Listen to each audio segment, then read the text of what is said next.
Let's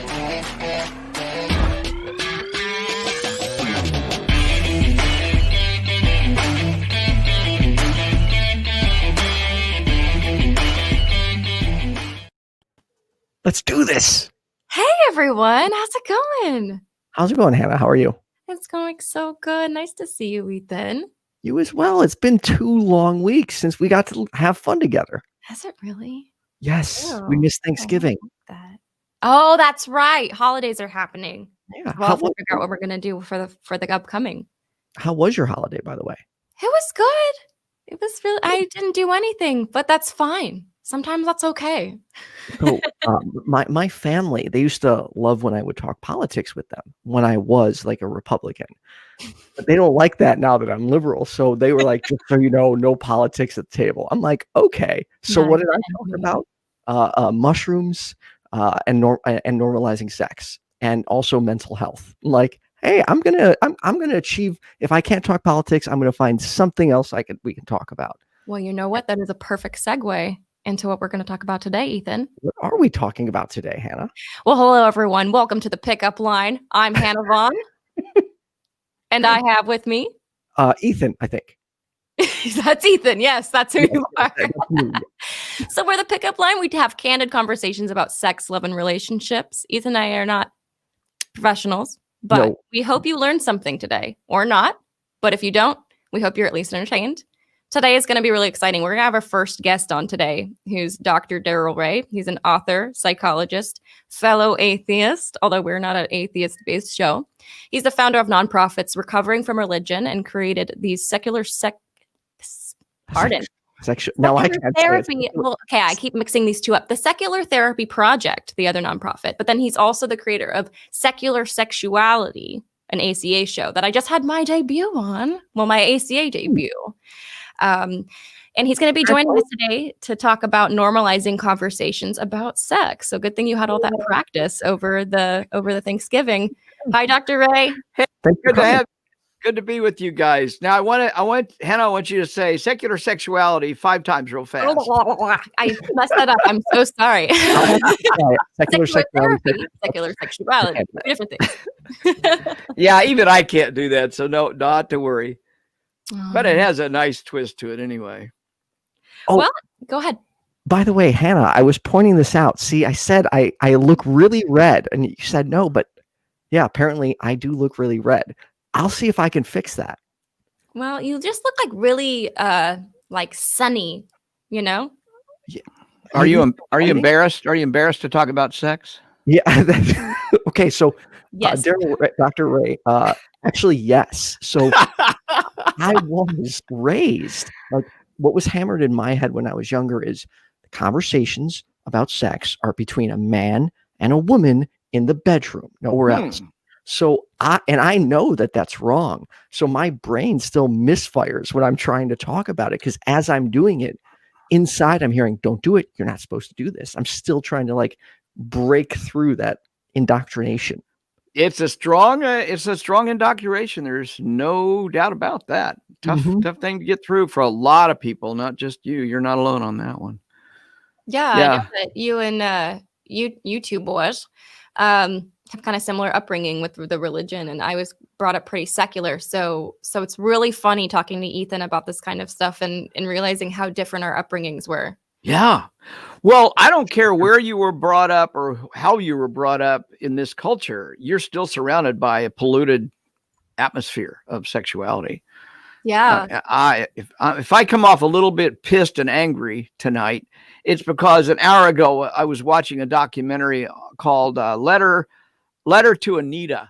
It just came out recently. It's a letter from a lesbian woman to Anita Bryant, who pretty much fucked up. Ronnie is her name. Fucked up Ronnie's entire life. When Ronnie came out as lesbian in the 1970s, they took her children away from her. Oh. And because she's lesbian. And then the fight that started then and all that. But anyway, yeah. So this culture, Anita Bryant standing up. I don't know if you guys remember Anita Bryant, but she was like Miss America way, way back when. And then she became famous for the orange juice commercials, Florida orange juice commercials. And then from then she used that as a stepping stone to get her fundamentalist Christian ideas out there about homosexuality and sexuality, and it was very destructive. Anyway, I would recommend the documentary if you get to see it. I'm not familiar with these people. What was the time frame when all this was going on? It started in the 70s. When I think Anita Bryant became really famous for the orange juice stuff around 1980s, early 1980 or so. And she was being paid to advertise orange juice, which made her even more famous than she was by being a Miss America. Wow. But she was married and had 3 or 4 kids, and she was a fundamentalist Christian, and she used that as her platform to condemn all sorts of, during the middle of the AIDS crisis happening in the middle of the 80s, and people are just dropping like flies from AIDS, and she's condemning, it's a horrible thing. But from that, a lot of changes in legislation have come. It blows my mind because that wasn't that long. Like it wasn't that long ago. So we've made a lot of progress, but we still have so much further to go. Well, I think we don't realize just how much further we've got to go. But at the same time, I want to say, but when I was a kid, there was horrible. I can't imagine a thing you could call somebody worse than calling them a homosexual. It was like the worst curse you could put on somebody, or really lesbian. To live on the thing I do now. Yeah. So you're kind of lucky to be where you're at now, because I tell you, when I grew up in the 50s and 60s, it was really bad. People got their whole careers ruined just because somebody called them homosexual, whether they were or not. It didn't make a difference especially in the movies. I'm glad you brought this up, because this is actually a topic I was thinking I was going to bring up later in the show, but it's totally relevant. I think normalizing conversations about sex normalizes gender and sex minority people and relationships and non-monogamous relationships and absolutely. And that's we're in the middle of a very slow and not nearly fast enough for me revolution in getting people to be out and proud of who they are sexually. And I think the gay community has led the charge. The gay community has done so much positive for our culture, and we don't recognize it until you live through that. You probably don't recognize it. Yeah. But anyway, you're absolutely right, Hannah. It's a big revolution that's happening. Yeah. Go ahead, Ethan. I'm sorry. What'd you say? Your question is probably more relevant to the topic, where mine is going to be slightly off topic. No. I think we covered what I wanted. That was something I really wanted to touch on, and I'm glad we got to just dive right in. Go for it, Ethan. Yeah, go for it. Dr. Ray, how did you get from where you were at to being so comfortable to where you're at right now, like being able to talk openly sexually about anything? Like, what did you go through mentally to get this comfortable to be able to do that? Because that's where I need to get. Ethan, I'm going to say that is maybe the best question of the night. It is a very good question. Everybody says, "Oh, that's a good question." I mean it here. That's an excellent question, because it's not easy. It was a journey, and I'm really glad I made it, but I didn't do it overnight. Part of it was reading and studying. I go clear back to when I was 12 years old. My mother was actually we were in a fundamentalist kind of religion. It wasn't super, super rigid. And my mother was remarkably open about her own sexuality. She was a pretty horny woman, by the way. Go, Mom. She revealed far too much to me about her sexual frustrations with my father. And so, here I have a 12-year-old kid getting subjected to this. Your father and I aren't happy kind of thing. Okay, what am I supposed to do with that? Sorry, Mom. Yeah. I can't help you. But when you've got a mother like that, to some degree, it kind of makes you a little comfortable. One day, and I am telling this story like it happened yesterday, actually. My mother walks into my bedroom while I'm masturbating, and I'm being discreet. It's underneath the cover. But she knows what's going on. And she sits down in the bed and pats me on the shoulder and says, "That's all right, Darrel. You won't do it when you're married." She was half right. I am embarrassed for you right now. That's awesome. I'm picturing like my mom doing that, and that would just be horrifying. It was bad enough when my mother found my porn. If that ever happened, I would be done. Yeah. Well, it was embarrassing, but having a mother that was open. I mean, she patted me on the shoulder and reassured me there was nothing wrong with it. That was a big help. And I knew the other boys' mothers weren't telling them that, and their religion wasn't and all. So that was my first exposure. And I had to deal with that for a long time, but I knew I was raised in a family of 4 boys. And I'm going to tell you, there was lots of sex play going on among us 4 boys and among some of our male friends, no female friends at all, involved in the sexual part of it. But when you got 12, 13, 14-year-olds, super horny, high hormones going on, the available people around are going to be other males probably. And that's why, for example, you see in the stories from England of the public schools there, where they're all boys' schools, and they're famous, all the famous books and novels that come out there of gay boys finding each other there. It's a, all boys schools, and oh, by the way, all boys seminaries for the Catholic Church are just gay dating sites about what they amount to. And there's a lot of that goes on. So I went through all that, Ethan. I went through the shame that boys were shaming each other in the locker room and getting, made fun of. I mean, we know girls get a lot of body shaming. Right. I mean, that goes without saying, but nobody talks about the body shaming that boys get. And there's a lot of it goes on, especially in locker rooms. And the jocks are the ones saying, look at his pecker, it's nothing, and just going on and on about people's apparent inadequacies, right, according to some standard that they hold in their mind. And oh, by the way, 2 of those football players that are saying that are gay, but they don't. But you don't find out for 20 years. So I'm trying to answer your question by really taking the long road. Do you want me to keep going? It's a long road, no? Okay. So I go through seminary. I go to Scarrett College for Christian Workers to get my master's degree. And this is in Nashville, Tennessee. Well, I'm a naive boy. I'm 20. I go to Nashville at 21. I'm 22 years old. And I'm married. I've been married for 2 years by this time. My wife and I got married while I was a junior and she was a sophomore. And we leave Wichita, Kansas, which I thought was pretty conservative until I got to Nashville, Tennessee. Wow. And this is 1972. I arrive. And I'm in Scarrett College, and I look around, and the students there don't look quite what I expected. They're everybody seems to be a little different. They're not the Christian Bible college kind that I thought I would be involved with. Now, mind you, I'm super, super liberal religious at this time. Still Christian, but super religious. And my goal is to become a minister, and that's why I went to Scarrett College for Christian Workers. It was a very liberal seminary.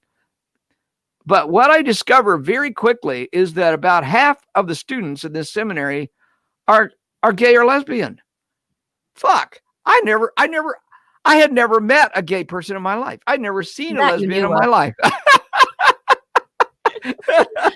Well, so here I am among a whole campus and half the people are gay or something. And I supposedly have never met any. Of course, in retrospect, I'd met many. I just, when you're raised in a very narrow cultural framework, it's hard. Right. So during this time, I'm getting exposed. I'm getting hit on by guys that want to, they want to come study in their dorm room with them, thinking, wait a minute, I'm not even in class with you. Why are we studying together? So that's kind of my second. Here's all these people, and every one of these people is going to go be a youth minister. Generally, the people that came out of this kind of a seminary were more youth ministers or social justice kinds of people, or, it was a very big social justice kind of seminary at the time. So, and that's partly why I chose it. I wanted to get out and be a church-based social activist.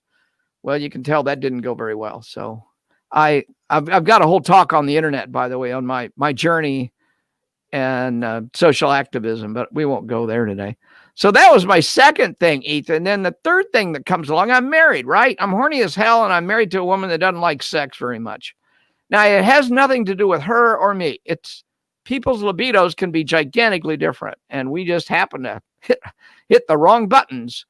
So I want sex, 3 times a day wouldn't hurt. I could deal with only once a day, and she's interested in once a month, only during her period, or just before her period. So we compromised at 3 times a month, and that was if I was lucky.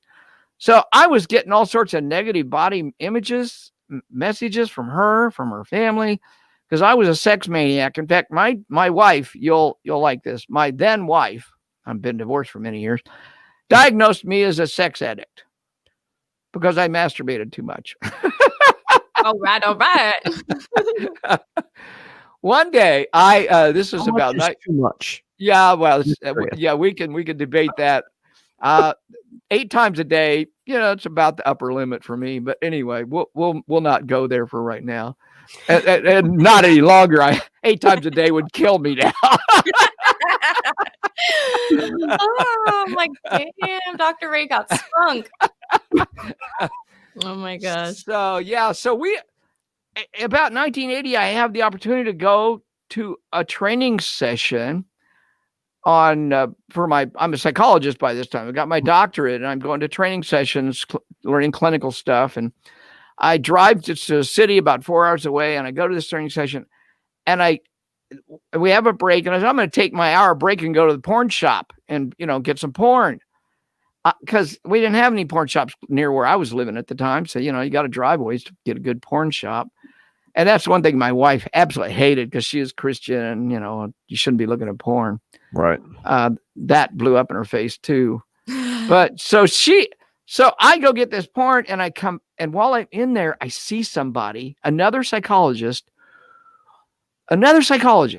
who is in the same class I'm in. He's about 10 years older than I am, but he's in the same training course I'm in. I get out of there as fast as I can. I drive my car back to the hotel, and I am so flushed with shame. I have never felt shame like this, knowing that somebody besides my wife knows I use porn. So that was an eye-opener for me. After 4 hours, I pretended I was sick.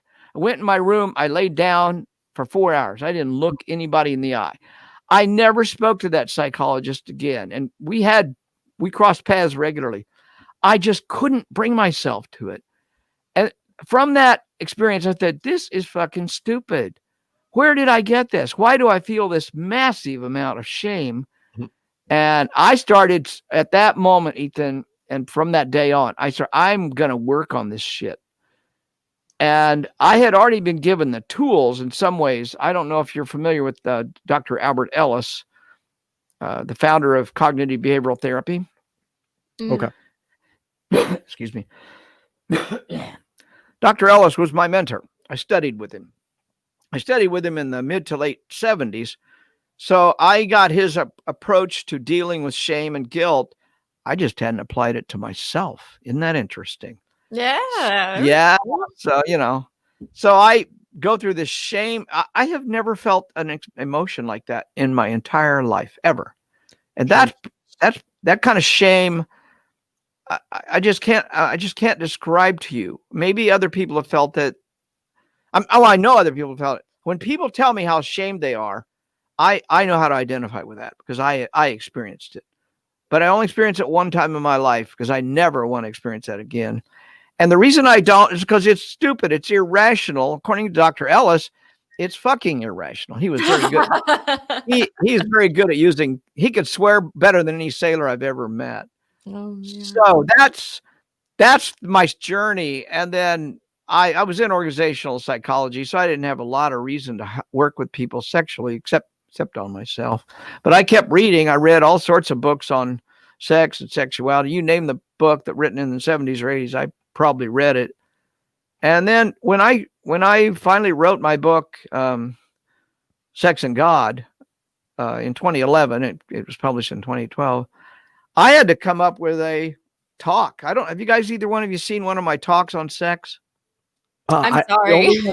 The only one I've seen is the one Kenneth Leonard referenced with the duck rape.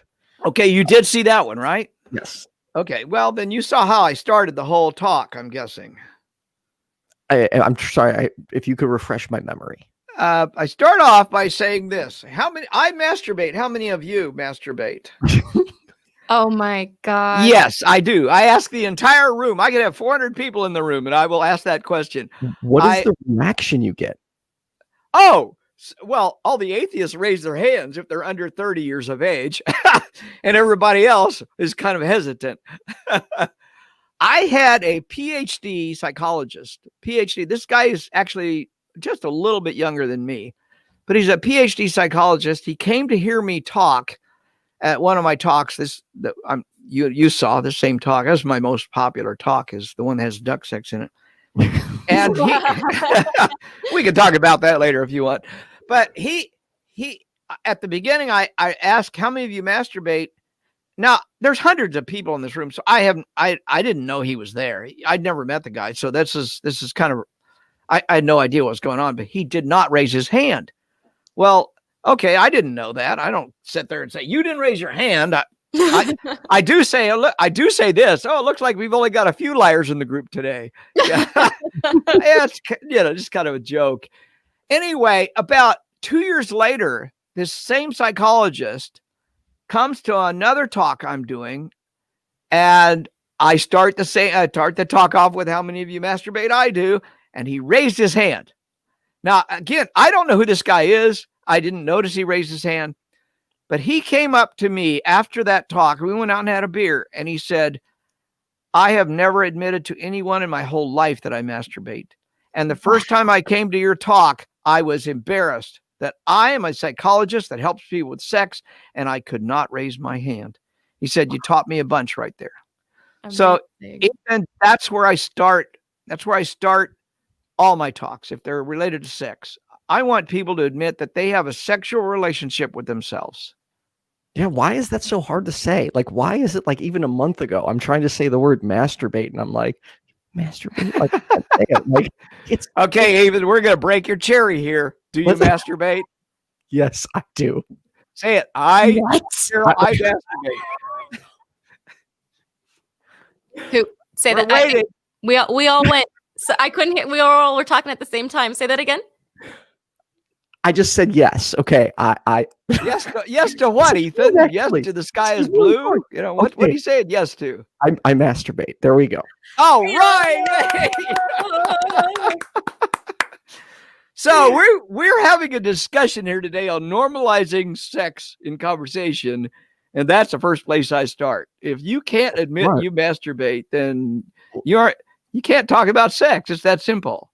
That's, and that's one of the reasons I want to do this, is because I know that it needs to be talked about. I know that it's important, and I know these feelings I have that block me from doing it are irrational. So yeah, I approach it like I approach everything else in life: throw myself into the deep end and figure it out.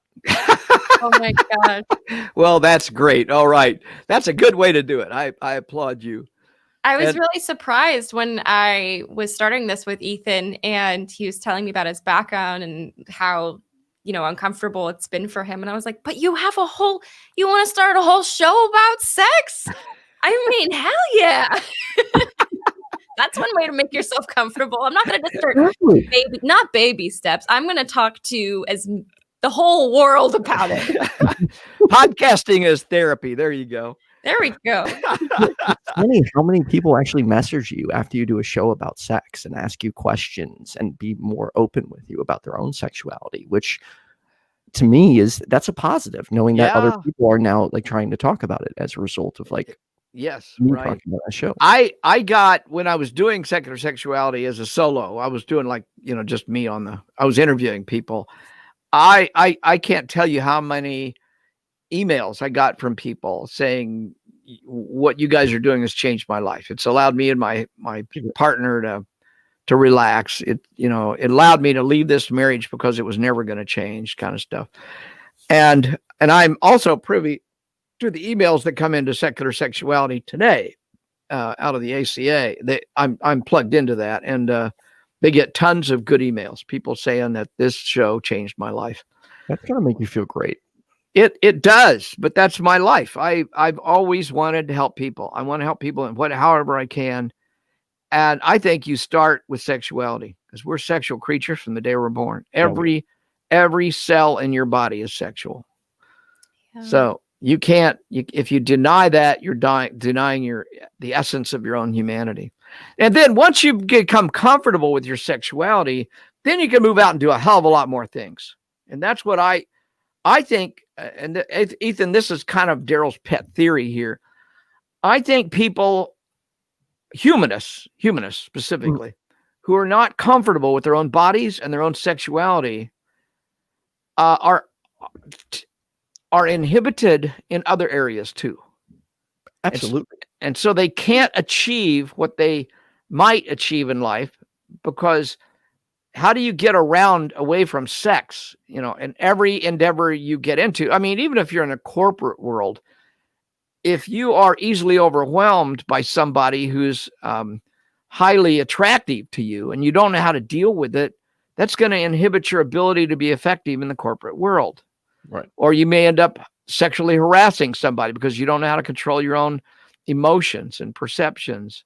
So there's people who are comfortable with themselves know how to talk about themselves, and they know how to relate to other people in non-threatening ways. Now, I'm not saying you should go to work and start talking about how many times you masturbate, unless you work at the Kinsey Institute or something like that. But I don't know about you, but I can sense, after years, decades of doing this, I can sense when somebody's comfortable with their sexuality and when somebody's not. And so then I look at what else is going on in their life, and it's I think it's pretty consistent. I think what fascinates me is how much. Oh, sorry, Hannah, please. No, you go. I was giving it to you. What fascinates me is how much confidence ties into sex in many ways. Yes, absolutely. Confidence even, in everyday life. Like, for example, when I had left separated from my wife, like, I was so shy with like the first partner. I was just like a little 12-year-old again, because I had been with the same partner for so many years. And then after that, I felt way more confident. And then after like the second one, I was like, okay, cool. Like, I feel like normal again. Like, myself. And it really made a difference in my mental health and how I was just approaching everyday life. Like, I wasn't as like, you know what I mean? Yeah, right. Oh no, I know exactly what you mean. And I think there's such power in being able to be totally open with a partner. I think, and again, I'm going to give you a lot of Darrel's pet theories here. I have no data to back most of them up, so don't take me as a scientist in that sense. I think people who are sexually empowered through their relationships, I don't think you can know another person unless you know them sexually. Yes, agreed. Yeah, totally agree. So having one sex partner is going to teach you something about that person. But here's the other part of that theory. I think by knowing the other person, you also see yourself reflected in that other person. And you learn something about yourself. It sounds to me like you learned something about yourself and what you needed to do in that relationship or in that encounter. Yeah. Honestly, I feel like just like now in my older age, I am just now getting to explore more, because when I was younger and conservative Christian, I was terrified to be like, hey, this is like what I'm into, or I like this. Like, I couldn't do it. Yeah. And then obviously I got married, was with the same partner for a long time. And now it's like, there's really nothing holding me back. Nothing, just start saying what I want. And that works out a lot better. I'm so glad I was a big old slut back in the day. I got it out of the way, made all my mistakes. I have a lot of regrets when I think about it, but when it comes to that sort of thing, I'm like, all right, I got a lot of things figured out early on. Well, good for you. Be a slut. I love being a slut. I was a slut. I still am a slut. I don't have any problems with being a slut. Years Sorry. years ago, I read the book The Ethical Slut by Dossie Easton. And Janet Hardy, and I've had the privilege of meeting both of those women over the years. But an amazing book that changed my life, didn't open me to it, but helped me understand polyamory much better. And I can say that the notion of being a slut stuck with me. And I thought, damn, that describes me perfectly. And I will own that. I will own that name. So it's no longer gender specific. Oh my gosh. Yeah. Do you like so have you owned the word, Hannah? Slut? Oh, it doesn't bother me. Sounds to me like you kind of own the word now. Yeah, it doesn't bother me. All right. Yeah, what's wrong with it? Come on. Yeah. I want to address our viewers for a second. Because I also didn't say this at the beginning, but if it's not obvious, y'all can call in if you have any questions for Dr. Ray or Ethan or myself or everyone. Just anything, if anything's ringing a bell, any anecdotes you want to share, feel free to. Hell yeah. Right. Yeah. We're still, what is this, episode 3? Let's get more Episode 3, yeah. But no, I'm really stuck on what you were talking about, Dr. Ray, with just the benefits of normalizing conversations about sex and getting to know yourself and understanding sex. Yeah. I had a couple notes I jotted down of, like what would be benefits versus consequences, etc. Sexual expression and sexual literacy, safety, consent, happiness. But I wasn't thinking about how that can translate into daily life, about things that don't necessarily seem like sex right away, like in the workplace. And if you're going to be dangerous, if you're going to be awkward, if you be confident, I was thinking, like safe sex, consent. But I've been digesting that for the past couple of minutes. Like every sex partner you have in your life will teach you something about yourself. Yeah. If you're open to it. And I don't mean that in a didactic sense, they're going to sit down and tell you here or anything. But you learn something along the way. Yeah, you're gonna see how they respond to you.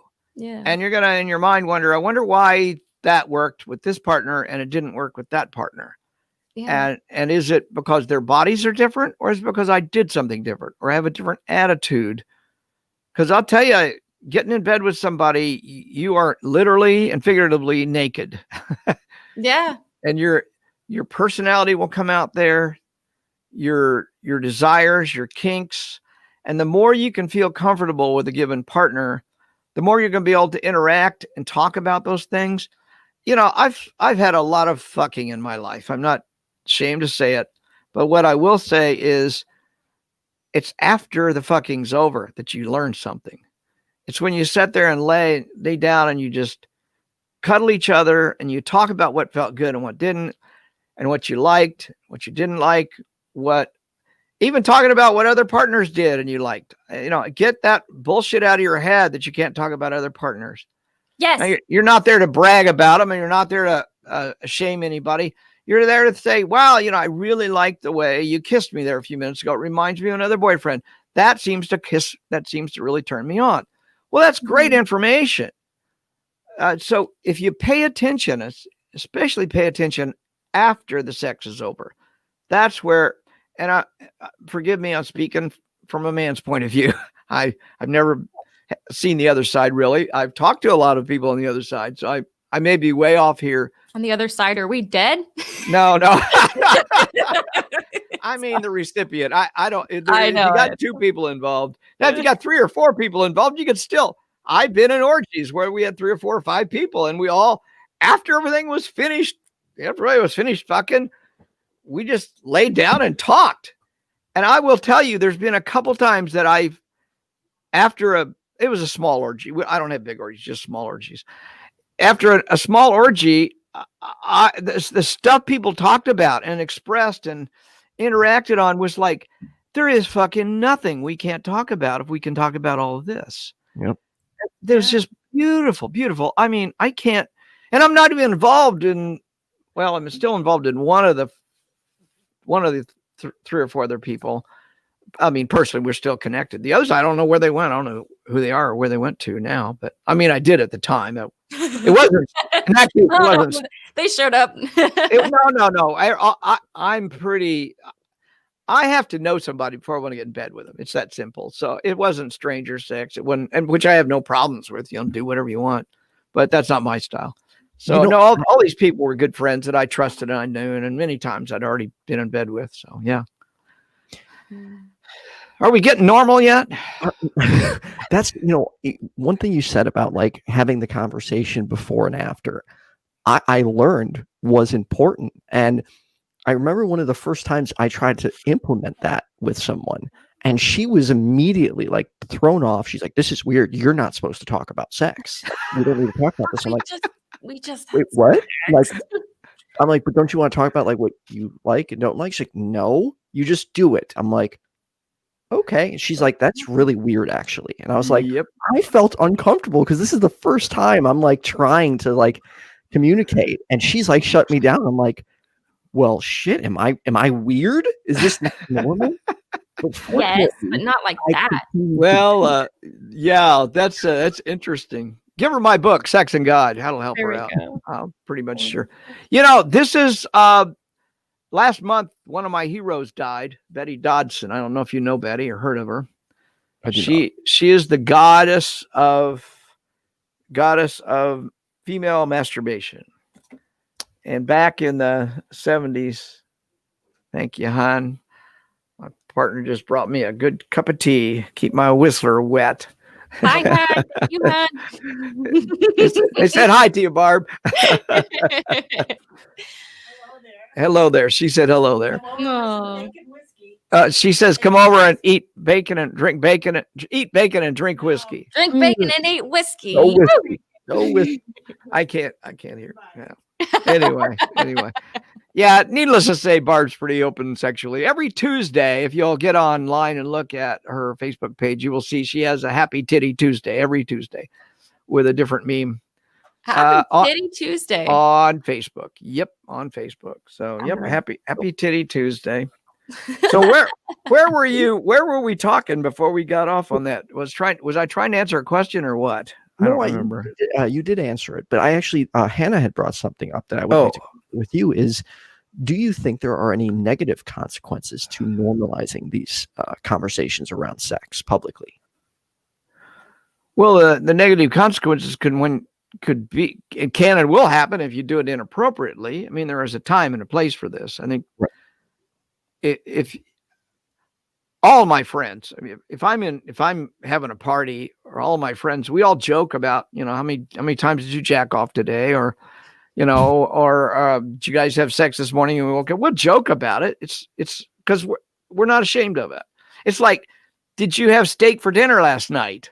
Yeah, and we had sex afterwards. Okay, great. So if it's permissible within a group, that's okay. But you don't talk about this at work. I mean, seriously, that's a big no-no, because people who are not normal themselves, people to whom sex is not a normal conversational item, are not going to take it right, and you'll get reported to HR as sexually harassing them. So let's be clear about that. Yeah. But if you're among friends, if you've got friends that can't be open about their sexuality, then you might want to look at some different friends or expand your friend group. And if you want to do that, I'd say go get some gay friends. I've met very few gay friends that aren't very open. They're out and proud about being gay or lesbian, period. Yeah. I think I've learned more from the gay community and my gay friends than I ever learned from any sexologist. Just being who you are. That's what you are. And I'm not ashamed of it. That's cool. Being who you are, man. Yeah. Who would have thought? Who would have thought it? It's you were talking about sex is like, oh, I had steak for dinner last night. Everybody fucks, everyone eats, everybody fucks. I mean, and I also want to touch on this because I think it's important. Normalizing conversations about sex benefits everyone. I would agree. And the point I'm trying to make is that it helps you know yourself more. And if that turns out that you're asexual, that's something you should explore and you should come to terms with, because, you know, everybody fucks, not everybody wants to, but it's a normal thing. But right.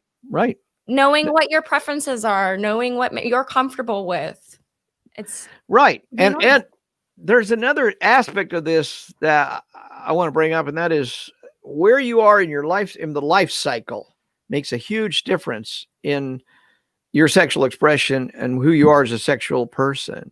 Yeah, it can be fluid, very fluid. Yeah, it can be very fluid. There's a book, it came out about 10 or 15 years ago, called Sexual Fluidity. And it was a 10-year follow-up study of, I think, 300 women. And it showed beyond a shadow of a doubt that at least within these 300 women, they moved back and forth from being, you know, cis straight to maybe clear over to being fully lesbian. Yeah. I remember learning about that, and I thought, I'm glad I get to be a chick. Well, women are roughly 5 times more likely to be bisexual or non, you know, traditional, whatever you want to call it, really, than men. However, I think part of that is because men are afraid to admit that they're bisexual. I was just going to ask if that was the reason. Yeah. Mm. You know, I still think there's probably probably a gender difference there. I don't know, but it's hard to tell because men will lie.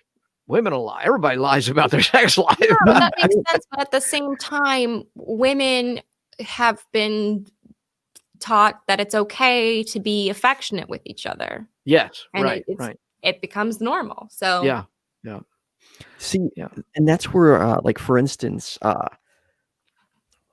for me, it was I want to be really careful with how I word this, because I don't mean this like offensive to anybody. I'm just trying to explain like what I went through. But growing up, I was constantly called gay because I have more flamboyant mannerisms.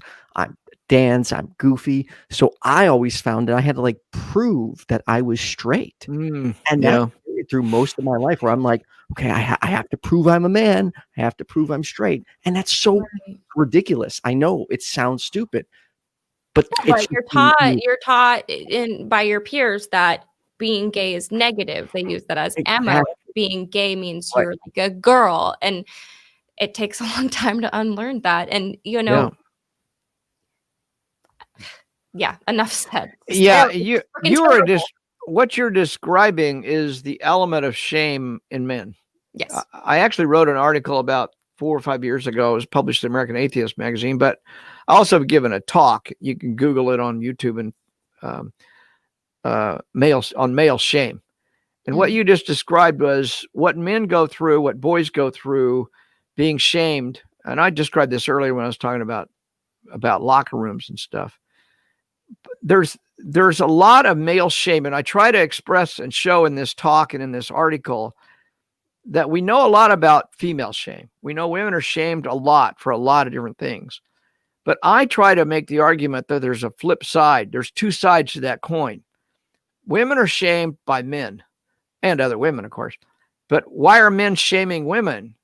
Because they were themselves shamed around women and women-related ideas. I see. So if you're gay, that must mean you're not fully a man. Well, if you're not fully a man, you must be a woman, or you must be, you know, that's the logic that goes on to, you know, a redneck and anywhere in a locker room. And that mentality hurts everyone. You know, it hurts gay men. It hurts men. It hurts women. Right. It hurts everyone. So admitting that, or saying that, you know, it doesn't fucking matter if I'm identify as male, female, trans. It doesn't matter whether I'm gay or straight. I am who I am. I have total right to be who I am. And once you've admitted that, not just to yourself, but to the entire world, you've made a gigantic step. And that will start your process, your journey of becoming sexually confident. Because you're not putting on an act for your partner. You're not saying, you know, I got to show my partner I'm really not a gay. I'm really a macho man. Well, I don't care. It doesn't matter to me. You could be gay and a macho man. Yeah, it's what the police said, wasn't it? Was that police? No, YMCA and all that. I don't remember who. Macho Man. Who sang Macho Man? Wasn't it the police? Someone in the chat who sang Macho Man. I know it's a gay anthem. Oh my God, the YMCA. Yeah, I can't remember what they. Holy crap! Wow, it wasn't the police. Really, people. Oh my! I'm disappointed in myself. I should have had that. Did they also do Macho Man? Are those the YMCA? Yeah, I think the same group did both of them. Yeah, I love YMCA. I love both of those. So yeah. Anyway, pretty crazy. Hey, I do want to make sure that we spend just a little bit of time, if possible, talking about recovering from religion and the Secular Therapy Project. Yes, please. So that your viewers can know the resources available there. And so everyone knows in the audience, I do have the links for both of those in the description of all my videos. So you can go to the bottom and click the link. Please go ahead. Good. Well, I didn't mean to sidetrack our conversation. I just want to make sure. No, I was, it's important. Go for it. Okay. Well, I'm the head president and founder of the Recovery from Religion. And if you're a person who needs help, needs resources, trying to figure out what you're going to do with your life, with your sexuality, I would encourage you to go to recoveryfromreligion.org and hit the chat button or hit the phone button and chat with us or call us. You can call us from anywhere in North America, call us from the United Kingdom, Australia, South Africa. We got direct phone lines from all those places. And you can speak with a very well-trained volunteer. They're not a therapist, but they're really well trained, and they will direct you to resources that you can. I mean, they'll tell you, I'll read if it's a sexual issue, they may recommend my book, Sex and God, or they may recommend some other sex book. But anyway, we're not strictly around sexuality, of course. Anything to do with religion, recovering from religion, any religion, whether you're Muslim or Mormon, we don't care. If you're dealing with that, you can call us and you can chat with us, and we'll get you in to some resources you may not be aware of. And if you want to talk to other people in the same, who are experiencing the same problems you are from the same religion, maybe you're ex-Mormon, you want to talk to ex-Mormons, or you're an ex-Baptist, you want to talk to other Baptists, we actually have groups inside of our organization that you can anonymously talk to online and just share stories and resources and ideas about how to deal with family at Thanksgiving or family at Christmas, all that kind of stuff. And then if you need therapy, if you need a good therapist, we have a special or a subset of our organization called the Secular Therapy Project that consists of just therapists who we have vetted, a team of 5 highly secular, highly trained, very skilled therapists, vetting other therapists. And they have to meet the criteria of being secular, no religion bullshit in therapy. They have to be licensed. And most important of all, they have to use evidence-based methods because there's a lot of woo-woo bullshit out there in psychotherapy. Yes, so you can be sure that if you go to one of our therapists, they're not going to say you're depressed because you're an atheist. I mean, there are actual therapists out there who will say that to somebody. That's ridiculous. It is ridiculous, but those people are licensed and they get a lot of business because they call themselves Christian counselors or something like that. And so people think they're getting a good, well-trained therapist, but no, they're getting Jesus.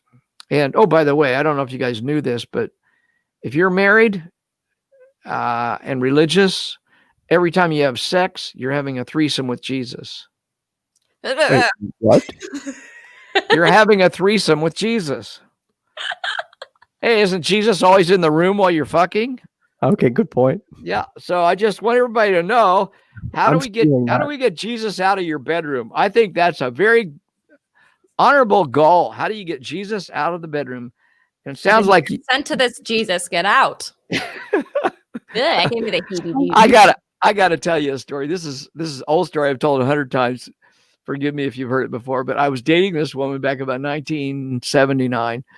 She was an opera singer. I loved her. She was great. And we were fucking like bunny rabbits on our second date. And it turns out she's Catholic, and she's pretty devout Catholic, born and raised, but didn't seem to slow her down, What's that? Catholic girls have all the fun. Is that Elton John? No, it's Billy Joel saying that. Catholic girls have all the. Well, she was an illustration of that. I had we lived about 20 miles apart, and it was before cell phones, so I couldn't really call her.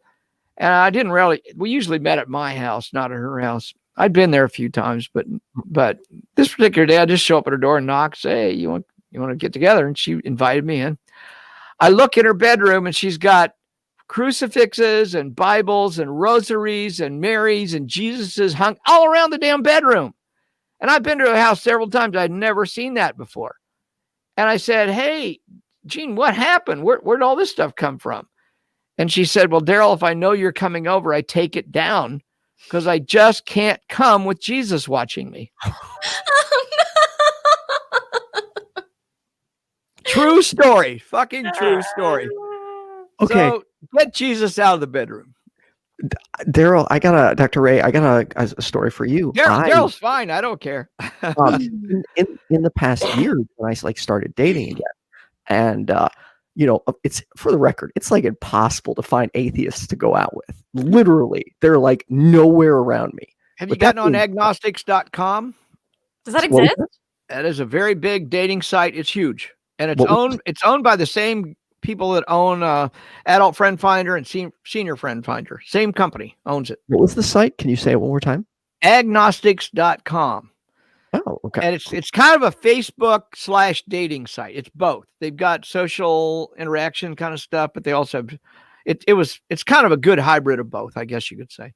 Yeah. Well, so I'm sorry. I didn't mean to interrupt you. I just wanted to get a plug. You need it. That's important. Yeah. That's important. I did sign up for Christian Mingle as a non-denominational atheist. Non-denominational atheist? Is that what you said? Yes. Okay. Well, there you go. Let me know if you find another non-denominational atheist in there. I actually ended up deleting it because I felt guilty. I'm like, yeah, I'm just on here for a joke. I can't do this. But anyway, people are trying to find love. I'm like, I am on a date with this girl. Yeah. Talking. And she's like, yeah, I broke up with my last boyfriend because he's not Christian enough. And I was like, I'm an atheist YouTuber. Well, let's not waste any more time. I guess you didn't fuck that night, right? She already knew. That's why I was so confused. Oh. Maybe she didn't want a boyfriend. She wanted some Ethan. No comment. I have. Let me just say that I have found so many religious people in the most unusual sexual places. For example, going to kink conferences or swingers conferences, and you see people walking around with crosses around their neck, and you ask them, "What church do you go to?" "Oh, I'm Baptist." I've seen more Baptists at kink festivals, kink conferences than any other denomination. And they don't hide it. They're religious and they're fucking around with everybody else and whipping people and stuff. Yeah. Good for them. But they'd hang you, when they come out of church for being homosexual or having an abortion or something. Sure. Who knows? These people they're split personalities. They can get through that. Yeah. But yeah, I've had a lot of that. Actually, holy Kool-Aid. That's a very interesting point because she did say to me, she's like, we could never date. So, I'm not really concerned about that. I was like, oh, okay. That makes so much sense. Yeah. She wanted to be a bad boy. Ethan, you're the bad boy. Okay. Ethan, stick with it. I tell you, the best sex I've ever had is from uptight, inhibited Christians that don't want anybody to know. I'm just telling you. I had a Nazarene. She got her master's degree from the local Nazarene college. She was super into teaching Sunday school and all this stuff. And everybody knew she was a virgin because she'd never been married. She'd never had sex. She found me this was back in the dating, on the newspaper, when you put an ad in the newspaper, not dating line, but. Oh yeah. Yeah. And she found me through that ad, called me up, told me this is before I was an out atheist, but anyway, she knew I wasn't religious. And we fucked for 3 years after that. But I could never go to her house. We could never fuck in her apartment. We could never be seen in public together. If we went, somebody had to be far away. Someplace had to be far away where she wouldn't come across anybody. And then she moved out of town for her job, and I could fly out anytime I want. And this went on for 3 years. Every Sunday, though, she'd have to go teach Sunday school and come back and fuck me. Wow. You trying to one-up Barb, Thomas? My honey just brought me something.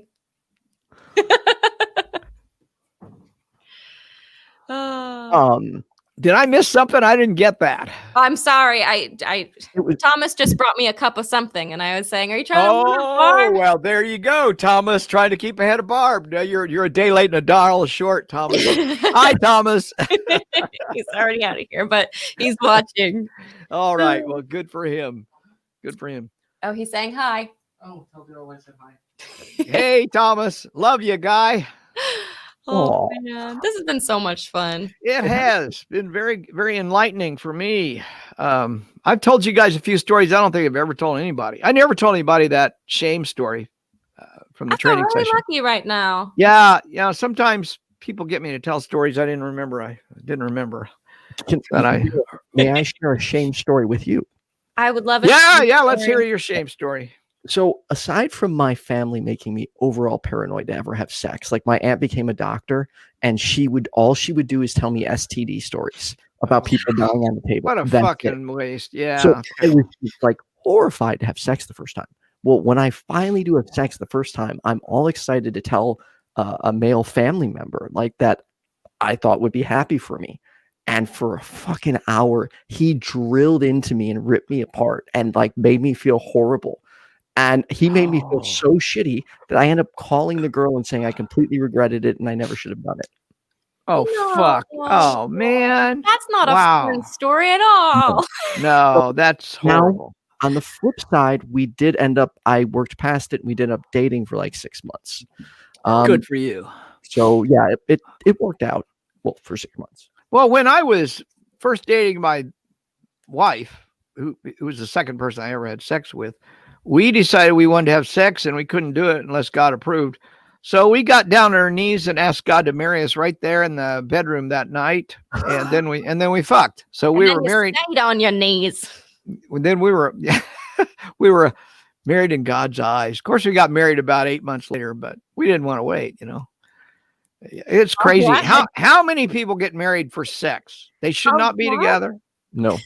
Tons of people get married for sex. They're like their parents tell them they can't have sex before marriage, and they go by that rule, and then they get married and find out that they weren't compatible. Wow, they're not compatible, or just so damn inexperienced they don't know what to do. And think about this: somebody's been told, and I see this especially in women, been told for years about purity culture and don't have sex and don't think about sex and don't hold hands and wear the right clothes and all this stuff. You get enough of that shit in your head, it doesn't go away the minute you get married. And there's many, many marriages just destroyed by purity culture. Wow. Yep. I can't tell you the hundreds of people I've come across that have told me purity culture fucked up my first marriage. We might have been able to stay married if we just hadn't been so mutually uptight about sex. My goodness. And that's why you got to normalize conversations about sex. I agree. Everybody do it. Really Pardon? Oh, I was just said being uptight about sex sucks. It is. Yeah. It Not really fun is. for the person who's uptight. Not fun for anyone else. Not fun for anybody. But I don't know if you've ever read my book, The God Virus, but in there I talk about the guilt cycle, and I see that happening, especially in sexuality, that people they have incredibly strong biological drives, and they're going to act on those drives. But then when they do, they are taught to feel guilty about it. So then they go back to their church and pray or go to confession or read their Bible or go to Sunday school to get rid of the guilt and shame they feel from having violated that incredibly important rule, according to their church, of course. And then they leave having been forgiven. But then it builds and builds and builds, and they violate it again. And I liken it to a person who's trying to quit smoking, and they say, man, I'm going to quit smoking. And then they slip and have a cigarette, and they feel guilty about having the cigarette. And they say they feel so guilty, they have to have another cigarette to get over the guilt. That's kind of the way it works in sex. I'm so guilty about having sex with my girlfriend. I got to have more sex with her to get over the guilt. It's a vicious cycle. It's a vicious cycle that brings you back to church and brings you back to Jesus. It's a beautiful game, but it's a con game by the churches. Yeah. All right. Well, I know we've about run out of time here. Well, I Yeah. was just going to ask you, Dr. Ray, is there anything else that you would like the audience to know before we get out of here?